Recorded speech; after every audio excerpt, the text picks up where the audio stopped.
Have you ever wondered what would happen if your best friend didn't just betray you, but literally tried to replace you? I'm talking about stealing your social security number, your memories, your ex-boyfriend, and even your grandmother's engagement ring to create a perfect replica of your life. 3 weeks ago, I watched my childhood best friend get arrested at what she thought was going to be her wedding rehearsal. The groom? My ex-fiancé, who had no idea he'd been living with an imposter for almost a year. And I was the one who orchestrated her downfall, piece by piece. Hit that subscribe button because today's letter to Ray is about identity theft, deception, and revenge so perfectly orchestrated it belongs in a thriller movie. Let's dive into this confession. I'm writing this letter to Ray because I need to confess something that's been eating at me for months. My name is Lily, and this is the story of how my childhood best friend didn't just betray me. She literally tried to erase me and take my place in every aspect of my life. Zoe and I had been inseparable since we were 6 years old, bonding over scraped knees and shared juice boxes on the first day of first grade. We grew up in adjacent houses with a fence so low we could step over it to visit each other. Our mothers joked that we were attached at the hip, we shared clothes, finished each other's sentences, and planned our weddings down to the centerpieces when we were 12. I trusted her with everything, my deepest secrets, my biggest dreams, and every vulnerable detail of my life. When my relationship with my ex-fiancé Ryan ended 2.5 years ago, Zoe was the one who held my hair back while I threw up from crying too hard. She brought me ice cream at 2 a.m. and let me ugly cry on her couch for 3 months straight. Ryan had gotten his dream job offer in Seattle, a position he'd been working toward his entire career. We were living in Chicago, and I just started my master's program in social work. We tried to make it work long distance for 4 months, but video calls and weekend visits weren't enough to bridge the gap. The breakup was mutual but devastating. We both knew we were letting go of something real, something that could have been forever if the timing had been different. Ryan was the kind of man who remembered that I liked extra foam in my lattes, who knew exactly how to calm me down during panic attacks, who made me feel like the most beautiful woman in the world even when I was wearing his oversized sweatshirts with no makeup. I was completely shattered when it ended. For months after the breakup, Zoe was my lifeline.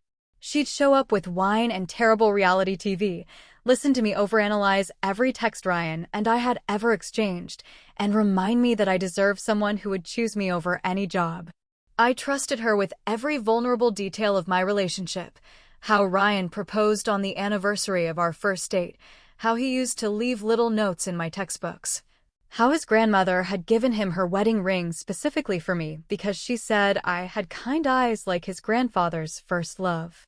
I told Zoe about the inside jokes that made us laugh until our stomachs hurt, the way Ryan's voice got soft when he talked about our future kids, how he knew I was having a bad day just by the way I said hello on the phone. Looking back, I realized Zoe wasn't just being a supportive friend during those late-night conversations. She was taking detailed mental notes, studying every aspect of my relationship like she was preparing for an exam. She'd ask specific questions about my security question answers, my first pet's name, my mother's maiden name, the street I grew up on under the guise of helping me set up new social media accounts to start fresh after the breakup. She memorized the stories I told about my childhood, my family traditions, even embarrassing moments I'd shared with Ryan. At the time, I thought she was just being thorough in her friendship. I had no idea she was building a blueprint to become me. The first warning sign came 8 months ago when I started getting calls from debt collectors about accounts I'd never opened. Then my credit monitoring app started sending me alerts about new lines of credit being established in my name. I'd get emails confirming job applications I'd never submitted, thank you notes for interviews I'd never attended. When I called the companies to report the fraud, they'd read back information that was definitely mine, my social security number, my address, my employment history. But the person who'd applied was using a slightly different spelling of my name and a phone number I didn't recognize. I filed police reports and disputed the charges, but identity theft cases move at the speed of molasses. Meanwhile, my credit score was tanking, and I was spending hours every week on the phone with fraud departments trying to prove I hadn't applied for credit cards I'd never wanted. The most frustrating part was how personal the theft felt. This wasn't some random scammer who'd bought my information on the dark web. This person knew details about my life that I'd only shared with people I trusted completely. But the real shock came on a Tuesday evening in March when I was mindlessly scrolling through Facebook. I'd been having a particularly rough day, another call from a collections agency, another fraudulent account to dispute, when a suggested post made my blood turn to ice water. It was a photo of Ryan standing in front of a house I'd saved on Pinterest years ago as my dream home.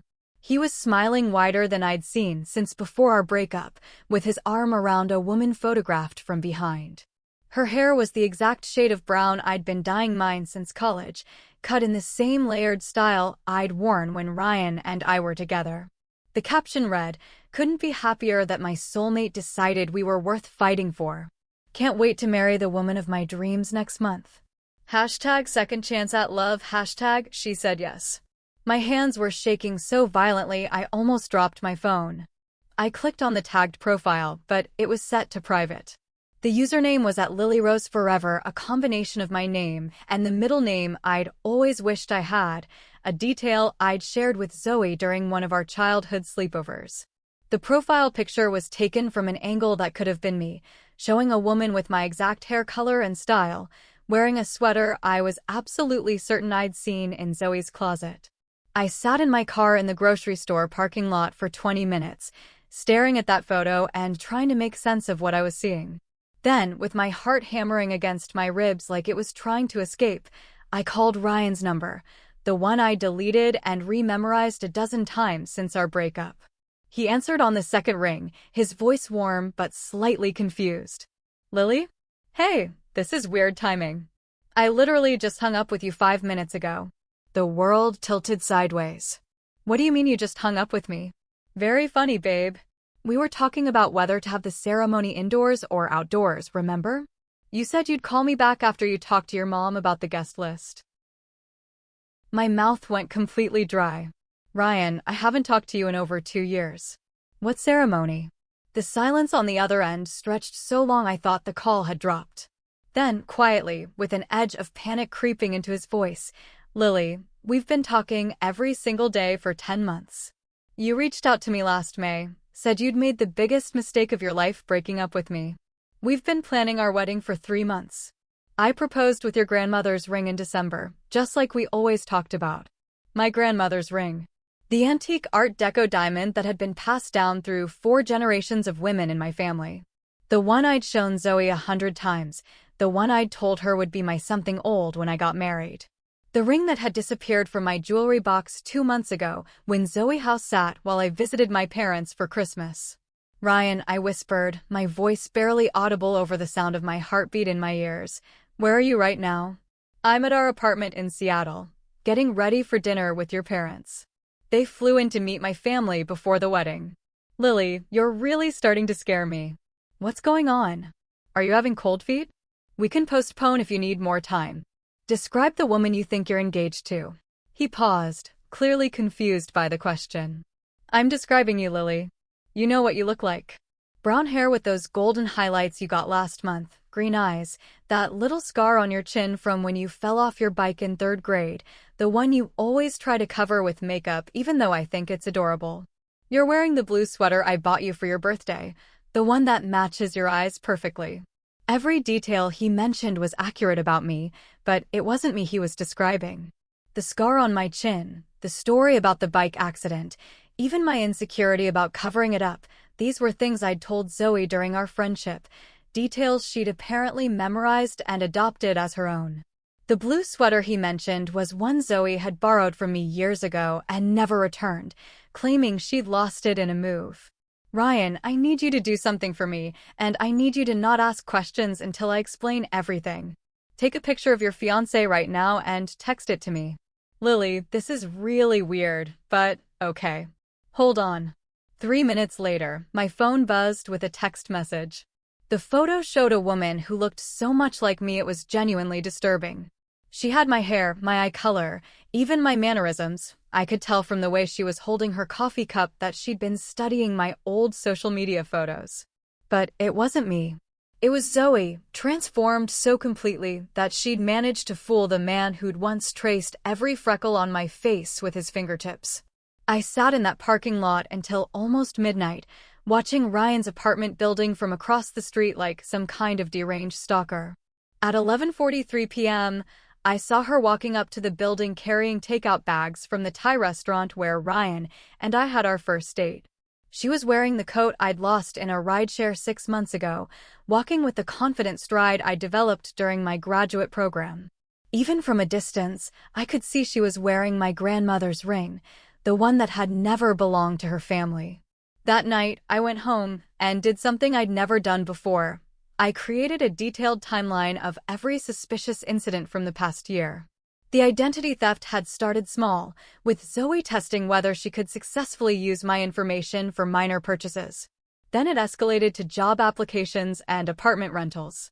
But the crown jewel of her scheme was convincing Ryan that she was me, that I'd had a change of heart and wanted to reconcile. I started digging deeper into her digital footprint and discovered the full scope of her deception. She'd created social media accounts under variations of my name, populated with photos that could pass for me from a distance. She'd researched Ryan's new life in Seattle, learned about his job, his apartment, even his new friend group. Then she'd reached out to him using details only I would know, inside jokes from our relationship, intimate moments we'd shared, even the pet names we'd used for each other. But the most chilling discovery was how thoroughly she'd studied my personality. Through her fake social media accounts, I could see months of conversations where she'd perfectly mimicked my texting style, my sense of humor, even my political opinions. She'd become so good at being me that she'd convinced not just Ryan, but his family and friends that she was the Lily they'd heard about for years. I called the police the next morning, but identity theft cases involving personal relationships are notoriously difficult to prosecute quickly. While I waited for the legal system to catch up with Zoe's crimes, I discovered even more disturbing details about her systematic identity theft. She'd used my credentials and work history to land a promotion at her marketing firm, submitting my portfolio with her name attached. She'd opened 7 different credit cards in my name to fund her new lifestyle in Seattle. She'd even stolen my professional references, calling my former supervisors and professors to ask for recommendation letters under the pretense of helping me apply for jobs. But the psychological manipulation was what truly horrified me. Through her fake social media presence as me, she'd created an elaborate alternate reality where she was living my dream life. She posted photos of herself in my dream apartment, wearing my grandmother's jewelry, cooking in the kitchen I'd pinned on Pinterest for years. She'd even adopted my favorite books, my music taste, and my political views, creating a social media presence so convincing that mutual friends from college had started following her accounts, believing they were following me. The most disturbing discovery came when I found her private Instagram account, where she documented her transformation into me like some kind of twisted makeover project. There were before and after photos showing how she'd gradually changed her appearance to match mine, dyeing her hair, learning to do her makeup the way I did mine, even getting colored contacts to match my green eyes. She'd practiced my handwriting until she could forge my signature perfectly. She'd recorded herself mimicking my voice and mannerisms until she could pass as me over the phone. In her direct messages, I found conversations with a stylist where she'd sent photos of me and asked to be made to look exactly like this woman. She'd paid for dermatology treatments to fade a distinctive mole on her cheek that would have given her away. She'd even researched my family history and memorized stories about relatives she'd never met so she could discuss them naturally with Ryan. Watching this woman systematically erase herself to become me while I dealt with the financial and emotional devastation was psychological torture. But it also crystallized something for me. I wasn't just going to wait for the legal system to handle this. Zoe had declared war on my very existence the moment she decided to replace me. It was time to show her what the real Lily was capable of when pushed too far. I started planning my counterattack with the same methodical precision she'd used to steal my life. I spent 3 weeks researching everything about Seattle, Ryan's company, his new friend group, and the neighborhood where Zoe was living as me. I studied her daily routines through her social media posts, learned her work schedule, and identified the coffee shops and restaurants she frequented. I was going to beat her at her own game, but I was going to do it legally and devastatingly. Then I created a completely new identity, not a stolen one like Zoe had done, but a carefully crafted, legally obtained persona. I legally changed my middle name and started going by Lily Rose, created new social media accounts, and developed a professional background as a relationship counselor specializing in identity and authenticity in relationships. I'd actually been considering graduate work in therapy before Zoe destroyed my credit, so I fast-tracked online certifications and created a legitimate practice. Within 6 weeks, I'd relocated to Seattle and established myself as Dr. Lily Rose, relationship therapist and premarital counselor. I rented an office in the same building as a wellness center 3 blocks from Ryan's workplace and began carefully orchestrating chance encounters with both of them separately. My first contact with Ryan happened on a Thursday morning at the coffee shop where he'd started getting his morning latte. I'd been watching his routine for a week, timing my arrival to coincide with his. When he walked in looking stressed and checking his phone anxiously, I made my move. "Excuse me," I said, approaching his table after he'd sat down. "I don't usually do this, but you look like you're having a rough morning. I'm a relationship counselor, and I couldn't help but notice you seem troubled. Sometimes talking to a neutral party can help." He looked up, and for a moment I thought he might recognize me. But Zoe had done such a thorough job of convincing him that she was me that he just saw a stranger offering professional help. Ryan had always been the type to bottle up his emotions, but he'd been struggling with doubts about his relationship that he couldn't discuss with friends or family. "This might sound crazy," he said, "but my fiancée has been different lately. Like she's performing a version of herself instead of just being herself. We're getting married in 2 months, and I keep feeling like I'm engaged to someone I don't quite recognize anymore." Over the following weeks, I became Ryan's unofficial therapist, meeting him for coffee twice a week to discuss his relationship concerns. He would sit across from me, earnestly describing how his fiancée seemed to forget conversations they'd had, how she'd sometimes tell him stories that didn't quite match his memories of their original relationship, how she'd panic when he brought up specific details about their time together in Chicago. "Sometimes I feel like she's reciting lines from a script," he told me during one particularly revealing session. "Like when I mentioned our first date at that Thai restaurant, she described it perfectly, but she got one detail wrong. She said we shared pad thai, but we actually shared drunken noodles. It's such a small thing, but it bothers me because that was the dish that made her laugh until she snorted, and I fell in love with her laugh that night." How do you forget something like that? Meanwhile, I was cultivating a friendship with Zoe under my new identity. I'd gotten a part-time job at the marketing firm where she worked, positioning myself as a new employee who was fascinated by her incredible love story. She was desperate for validation and couldn't resist telling me every detail of her elaborate deception, not realizing she was confessing her crimes to her victim. "You have no idea how hard it is to be the person someone wants you to be," she told me during one of our lunch dates, clearly stressed about maintaining her stolen identity. "Ryan has all these expectations based on who he thinks I am, and sometimes I feel like I'm disappointing him by not being exactly like his memories of me. It's exhausting trying to live up to someone else's idealized version of who you're supposed to be." The irony was exquisite.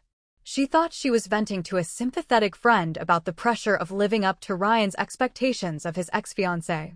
She had no idea she was confessing to impersonation fraud to the very person whose life she'd stolen. During our conversations, I learned even more disturbing details about her psychological state. She'd become so immersed in being me that she'd started to believe her own lies.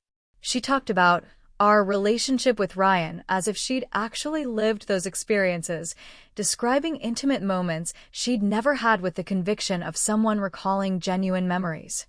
When Ryan proposed, she told me it felt like destiny. Like we were always meant to be together, even though we had that rough patch a few years ago. Some people are just meant to find their way back to each other, you know? She'd rewritten history so completely in her mind that she seemed to genuinely believe she was me, that my relationship with Ryan had been hers all along. It was psychological identity theft on a level I'd never imagined possible. After 2 months of careful psychological groundwork with both of them, I felt ready for the final phase of my plan. I'd documented everything, recorded conversations where Zoe admitted to using creative interpretations of her past, screenshots of her fake social media accounts, financial records showing the fraudulent credit applications, even samples of her handwriting where she'd practiced forging my signature. But I wanted the confrontation to be perfect, so I planned something that would expose her completely while giving Ryan irrefutable proof of the deception. I scheduled separate, intensive premarital counseling sessions for both of them at the wellness center, telling Ryan that his fiancée had requested it as a surprise, and telling Zoe that Ryan had arranged it to work through some pre-wedding anxiety. Ryan arrived first, punctual as always, carrying the stress of someone who'd been questioning his reality for months. I'd built such a strong therapeutic rapport with him that he trusted me completely, but I could see in his eyes that he was hoping this session would finally give him permission to address the doubts that had been eating at him. The night before the confrontation, I couldn't sleep. 2.5 years of grief over losing Ryan, almost a year of financial devastation from the identity theft, and months of watching someone else live my stolen life had led to this moment. I'd prepared everything meticulously. Bank statements showing the fraudulent accounts, screenshots of her social media transformation, printed emails from the stylist and contacts place, even a folder containing samples of her forged signatures and handwriting practice sheets I'd obtained from her apartment building's recycling. I'd also prepared emotionally. This wasn't just about exposing Zoe's crimes, it was about confronting the man I'd once loved while he was engaged to my doppelganger. I had to be ready for the possibility that, even after learning the truth, Ryan might not want me back. I had to be prepared to walk away from him again, this time permanently. Dr. Rose, he said as he sat down, I need to ask you something, and I need you to be completely honest with me. Do you think it's possible for someone to change so fundamentally that they become like a different person? Ryan, I said gently, I need to show you something, and I need you to stay calm and listen to everything I'm about to tell you. The woman you think you're engaged to isn't who you believe she is. I started by showing him a photograph of the real me, a professional headshot I'd had taken before Zoe destroyed my life. His face went completely white as recognition dawned slowly, then all at once. This is Lily, I said. The real Lily. The woman you fell in love with in Chicago. The one whose grandmother's ring you're carrying in your pocket right now. Then I showed him Zoe's driver's license photo next to screenshots from our social media accounts. I watched his entire world crumble as he realized he'd been emotionally manipulated by an elaborate imposter for almost a year.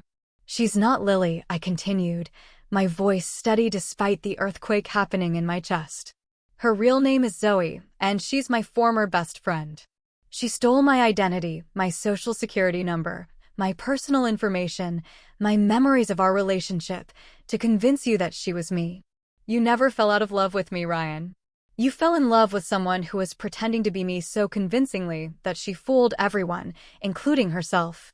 I showed him everything, the credit reports proving the identity theft, the timeline of fraudulent accounts, photos of Zoe's transformation process, even recorded conversations where she'd admitted to creative interpretations of her past. His hands were shaking as he looked through the evidence, and I could see him mentally replaying every interaction they'd had, every moment that had felt slightly off, every time she'd seemed to forget something important. But who are you? He whispered, looking at me with a mixture of recognition, confusion, and devastating hope. I'm Dr. Lily Rose now, I said. But I used to be Lily Chin. The real Lily Chin. The one you loved enough to propose to twice. The silence that followed was deafening. Ryan stared at me, really seeing me for the first time in months, and I watched as everything clicked into place. The way I moved, my voice, the expressions that crossed my face, all the tiny details that make someone uniquely themselves, and that Zoe had never quite been able to replicate perfectly. You've been here this whole time, he said, his voice breaking. You've been helping me figure out why my relationship felt wrong, and it was because it was wrong. She's not you. She was never you. I'm sorry I deceived you too, I said. But I had to find a way to expose her that would give you proof, not just accusations. I needed you to see the truth with your own eyes. 25 minutes later, Zoe walked into the wellness center expecting couples therapy, maybe even hoping to convince Ryan to elope and avoid the wedding stress that had been making her increasingly paranoid. Instead, she found Ryan, me, 2 police officers, and a federal investigator waiting with a warrant for her arrest and enough evidence to bury her. The look on her face when she saw me sitting there, no longer hiding behind my Dr. Rose persona, was something I'll remember for the rest of my life. First came confusion. She couldn't immediately process why her victim was sitting in what was supposed to be her safe space. Then recognition hit, followed by pure animal terror as she realized her entire house of cards was collapsing in real time. "Lily," she whispered, her voice barely audible over the sound of her own rapid breathing. "Hello, Zoe," I said, standing up and facing her directly for the first time in over a year. "I believe you have something that belongs to me." She looked around the room desperately, as if searching for an escape route or someone who might help her. When her eyes landed on Ryan, I saw her make one last attempt to maintain her facade. "Ryan, baby, I don't know what's happening here, but we can work this out.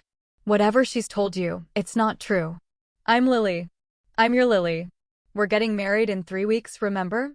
Our families are flying in. We picked out flowers. Stop," Ryan said, his voice cutting through her desperation like a blade. "Just stop. I know who you are now, Zoe. And I know who she is." He looked at me, and I saw tears in his eyes. "She's the real Lily. The woman I actually fell in love with. The woman whose life you stole."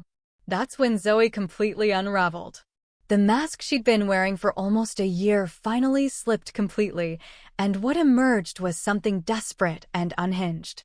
She started babbling about how she'd done it all for love, how she'd become the perfect version of me, how she deserved Ryan more than I did because she'd been willing to transform herself completely for him. "You don't understand," she said, tears streaming down her face as the federal investigator began reading her rights. "I became her better than she ever was. I was a better girlfriend to you than she ever was.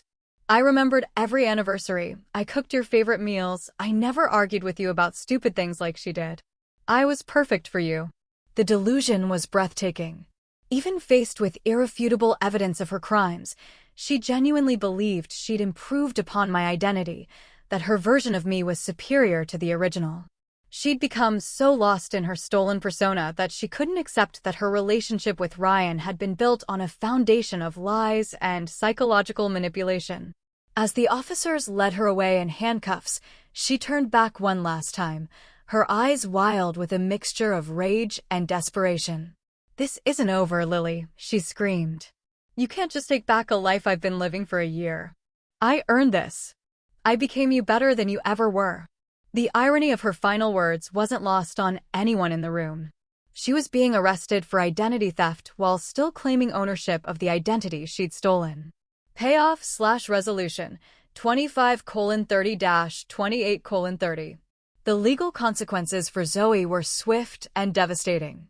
The federal charges included identity theft, wire fraud, credit fraud, mail fraud, and something I'd never heard of called romance fraud. Apparently, using stolen identity to deceive someone into a romantic relationship is its own special category of federal crime. The prosecution had an airtight case thanks to all the evidence I'd gathered, plus additional digital forensics that revealed the full scope of her deception. During the investigation, they discovered she'd been planning this for even longer than I'd realized. They found a folder on her computer titled Project Lily that contained detailed notes about my life going back 3 years, including photos she'd taken of me without my knowledge, voice recordings from our conversations, and even a psychological profile she'd written analyzing my personality traits and how to replicate them. But here's what surprised me most. I realized I didn't want Ryan back. The experience had fundamentally changed both of us, and not in ways that made us compatible anymore. He'd been too willing to believe in a reconciliation that felt too good to be true, too eager to accept a version of me that was suspiciously perfect and accommodating. And I'd grown into someone stronger and more independent than the woman who'd let him go 3 years ago. We had closure conversations, of course. We talked through our original breakup, acknowledged what we'd meant to each other, and even laughed about some of the good memories Zoe had tried to steal. But we both knew that the people we'd become over the past 3 years weren't the same people who'd fallen in love in Chicago. But I saved the most satisfying part of my revenge for after Zoe's sentencing. Remember how she'd stolen my apartment key when she house-sat during Christmas? Well, I'd made copies of her apartment key months earlier when I'd befriended her as Dr. Rose. The day after she was sentenced to 4 years in federal prison, I went to her apartment, the one she'd been paying for with my stolen credit cards, and made some final modifications to her living space. I replaced every single family photo with pictures of my new life, my therapy practices ribbon-cutting ceremony, me receiving a community service award for helping identity theft victims, photos of the real relationships I'd built since reclaiming my identity. I left a handwritten note on her kitchen counter that simply said, "This is what the real Lily looks like when she's living her authentic life. Thanks for showing me how strong I actually am. P.S. I kept your copies of my family photos. Consider them a reminder of what you can never have again." But the final touch was replacing her bathroom mirror with one that had a simple engraving around the edge. "The person in this reflection is Zoe Mitchell, identity thief and federal convict. Remember who you actually are." The whole experience taught me that identity isn't just your social security number or your credit history. It's the authentic self you build through your choices, your growth, your genuine connections, and your response to adversity. Zoe could steal my information and mimic my appearance, but she could never actually become me because she didn't have the experiences, the resilience, or the authenticity that made me who I actually was. In trying to erase me and take my place, she'd actually given me the greatest gift possible, the knowledge of my own strength and the clarity to understand what I truly valued in life. So that's my letter to Ray and my confession about the most elaborate revenge I've ever orchestrated. Sometimes justice requires patience, planning, and the willingness to become strategically stronger in order to protect who you really are. If this story resonated with you, hit that like button and subscribe for more confessions about betrayal, revenge, and the sweet taste of consequences. And tell me in the comments, if someone stole your entire identity to live your dream life, how far would you go to get it back? I'll see you in the next letter to Ray.